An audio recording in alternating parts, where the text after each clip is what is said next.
First, create your Angular 17 application using the command new your app name.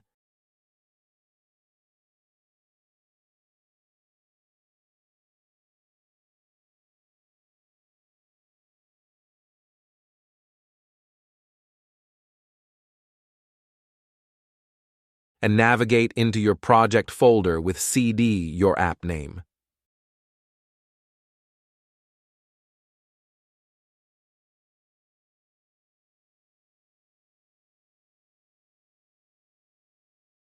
Next, run your app with serve and preview it at localhost bart4200 in your browser.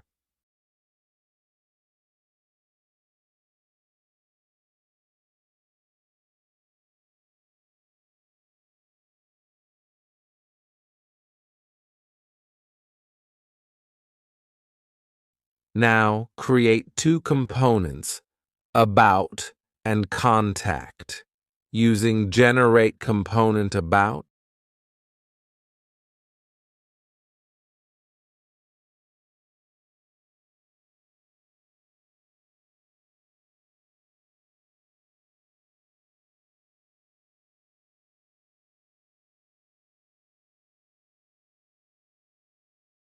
Customize the content in the respective HTML files about the component HTML and contact.component HTML.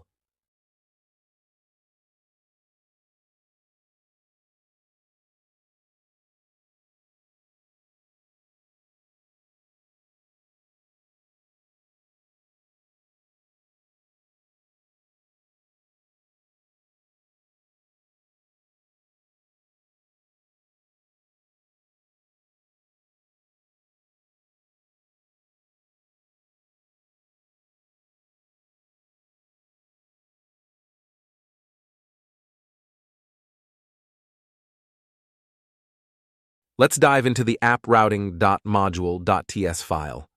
Navigate to line number 8, where we're going to define the routes for our application. We'll do this by creating an array of objects, with each object having two properties: path for the URL path and component for the corresponding Angular component to display. First, let's import the components. Add the following import statements at the top of your file. Now, let's add these components to the root array.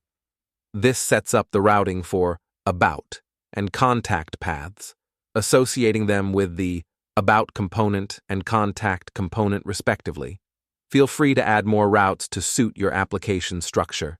And that's it. Save your file, and your Angular 17 application is now equipped with basic routing.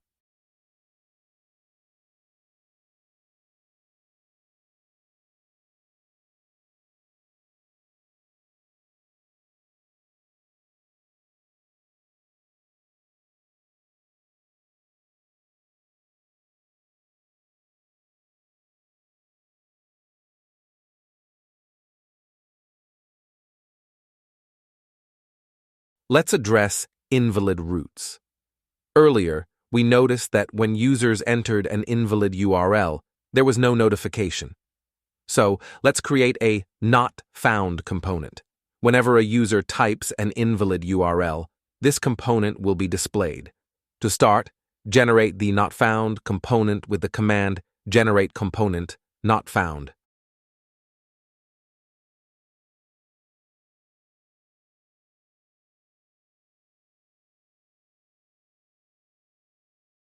Then import the not found component at the top of your app routing. Module test file. Next, add a route for the not found component in your route array. This sets up a wildcard route that will match any invalid URL, redirecting the user to the not found component. Save your file, and now, if a user enters an invalid URL, they'll be directed to the not found page.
In Angular, routes are processed in a sequential manner, scanning from top to bottom.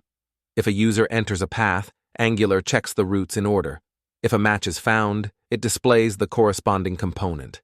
If no match is found, it considers the wildcard route as the default, displaying the not found component. Now, let's experiment with the route order. If we move the wildcard route to the second position in the route array, save the file, and navigate to the About or Contact page, you'll notice that the URL is not found. This is because the wildcard path is encountered first, and Angular doesn't continue scanning. Let's revert the order back to the wildcard route being last in the array, save the file, and observe. Now your application should run smoothly. And that's it for today.